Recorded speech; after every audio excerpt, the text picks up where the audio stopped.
안녕하세요. 건강인사이드의 김호수입니다. 삼성서울병원 교수님들과 여러 가지 질병에 대해서 쉽고 정확하게 알아보는 건강인사이드. 그럼 지금 바로 시작해 보겠습니다.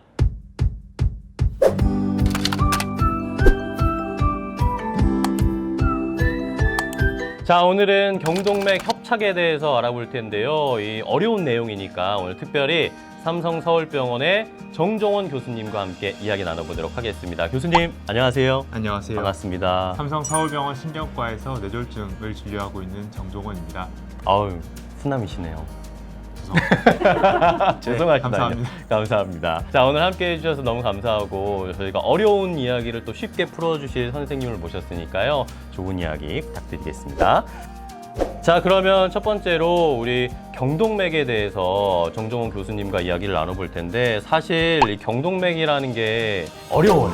이름만 들어도 어렵고 경동맥이 내 몸에 어디 있는지도 사실 잘 모르겠거든요. 그래서 교수님께 자세한 질문을 해보도록 하겠습니다.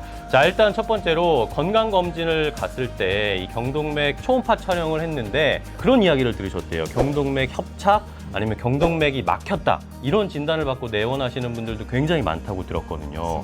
그러면 이 경동맥 협착이라는 게 도대체 뭔지 좀 설명을 해주세요. 우선 이제 경동맥이라는 동맥은 이제 목에 있는 동맥을 말을 하게 되고, 네. 저희 영화 같은 거 보면 이제 사람이 살았는지 죽었는지 만져보는 그쵸, 주로 그쵸. 앞쪽에 이제 만졌을 때 이제 맥박이 느껴지는 오. 이제 경동맥의 위치가 되어 있고요. 이제 건강검진에서 경동맥에 협착이 있다 또는 네. 막혀 있다라고 듣고 오시는 분들 대부분은 경미한 협착입니다. 약간의 기름이 끼는 경우가 많고, 그 원인은 잘 아시다시피 혈관 위험인자, 당뇨, 혈압, 고지혈증과 같은 위험인자로 인해서 혈관 벽에 기름기나 석회질 물질이 끼면서 실제로 피가 흐를 수 있는 그 공간이 좀 좁아지면서 생기는 질환을 경동맥 협착이라고 할 수 있겠습니다. 네, 그렇군요. 경동맥 협착증이 있으면 제가 듣기로는 뇌졸중의 위험이 좀 높아진다라는 그런 이야기도 들어봤거든요. 네. 이게 사실인가요? 맞습니다. 우리가 흔히 말씀하시는 어르신들이 이제 중풍, 뇌졸중 같은 이야기고요. 네. 뇌졸중이라고 하면 혈관이 막혀서 생기는 뇌경색, 혈관이 터져 생기는 뇌출혈 모두를 이제 포함해서 이야기하게 되고, 네. 경동맥 협착으로 뇌로 가는 혈류가 줄어들게 되고 뇌로 가는 피가 부족하게 되면 이제 뇌경색의 위험이 증가할 수 있는 것으로 알려져 있습니다. 그러면은 실제로 위험률이 얼마나 높아지는 거예요? 사람마다 워낙 다릅니다. 혈관이 좁아진 정도가 저희가 기본적으로 설명을 드릴 때, 네. 많은 분들이 저희 검진을 해서 외래를 오실 경우에는 한 30%, 40% 정도 좁아졌을 때 오시는데, 네. 그런 분들은 약만 잘 드시면 뇌졸중의 발생 위험률은 거의 없다고 보시면 됩니다. 하지만 좁아진 정도가 70에서 80%까지 협착이 있을 경우, 그리고 좁아져 있는 부분에 껴있는 기름기가 이제 모양이 매우 울퉁불퉁하고 혈전이 잘 생기는 이제 모양을 가지고 있을 경우에는 많게는 1년에 5에서 10%까지 뇌졸중 발생의 위험이 있다라고 설명을 드립니다. 그러면 이렇게 경동맥 협착증 치료를 해야 될 거 아닙니까? 네. 어떤 치료를 해야 되는지 궁금해요. 제가 듣기로는 뭐 스텐트 삽입술 뭐 이런 게 있다고 하던데. 네. 경동맥 협착을 처음 설명을 들으실 때 뇌졸중의 위험이 있다라는 설명을 들으시고 하시면 많이 걱정을 하고 오시는데요. 그렇죠.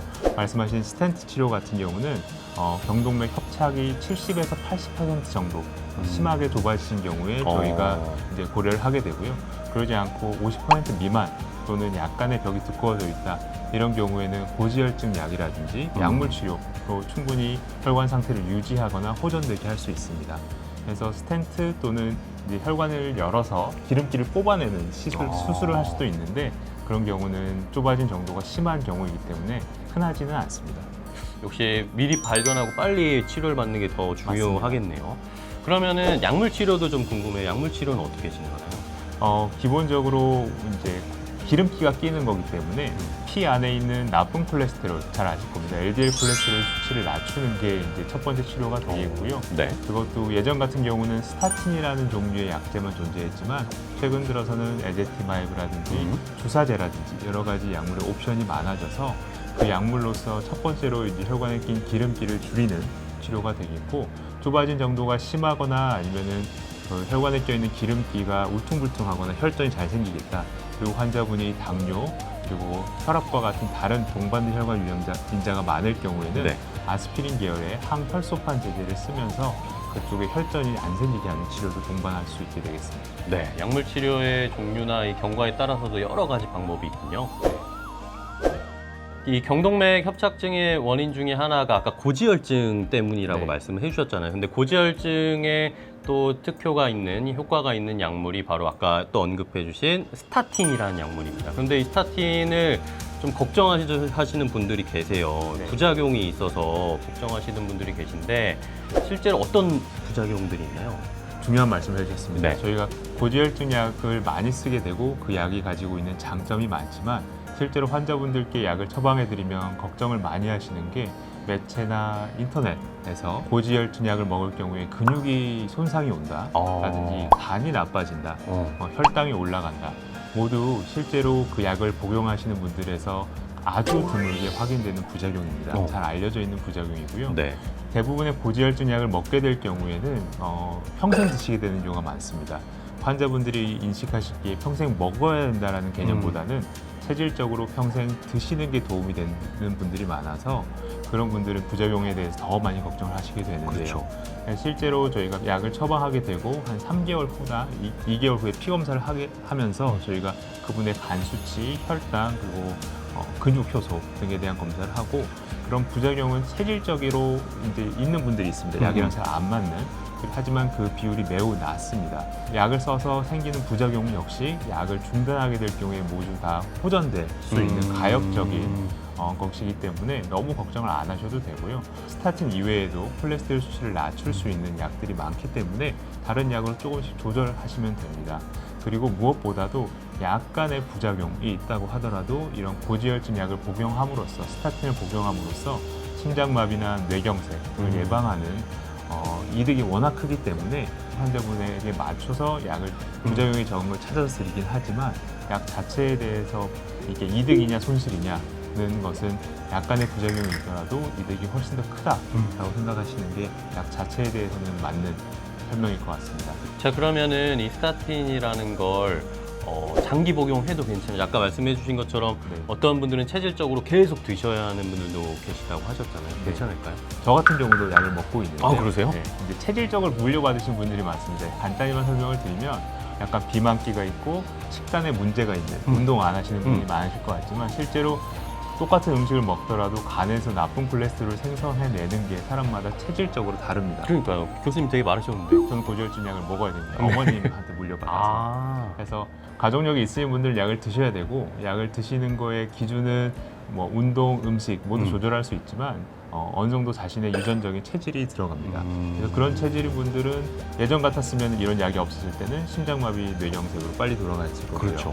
그래서 이제 그걸 관리하는 차원에서 고지혈증 약을 드셔야 되고 장기 복용에도 초반에 약을 시작하고 나서 큰 부작용을 경험하시지 않는다면 장기 복용에도 큰 문제는 없는 것으로 알려져 있습니다. 자, 그러면은 이렇게 치료 방법이나 뭐 약물에 대해서 알아봤는데 가장 중요한 건 그럼 결국에 우리가 호전될 수 있는지 치료가 잘 될 수 있는지가 궁금해요. 경동맥 협착 같은 경우에 뇌졸중과 어느 정도 연결이 돼 있기 때문에 네.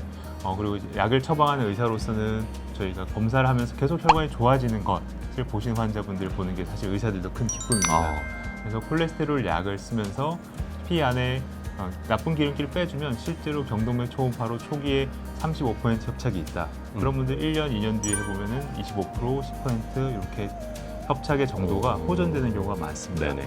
그래서 요즘에는 검진을 워낙 젊은 분들도 많이 하시고 하시면서 약물로 치료가 종료되는 경우도 많고요.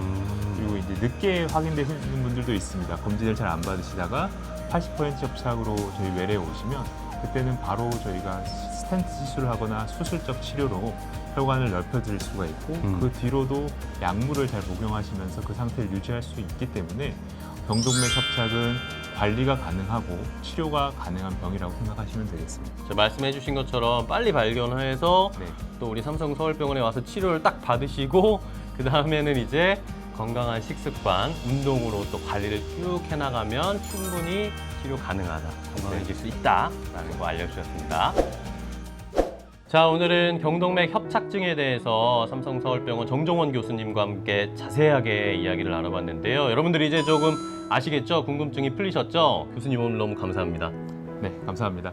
제가 마지막으로 꼭 드리고 싶은 말씀은 경동맥 질환은 치료가 가능하고 관리가 가능한 병입니다.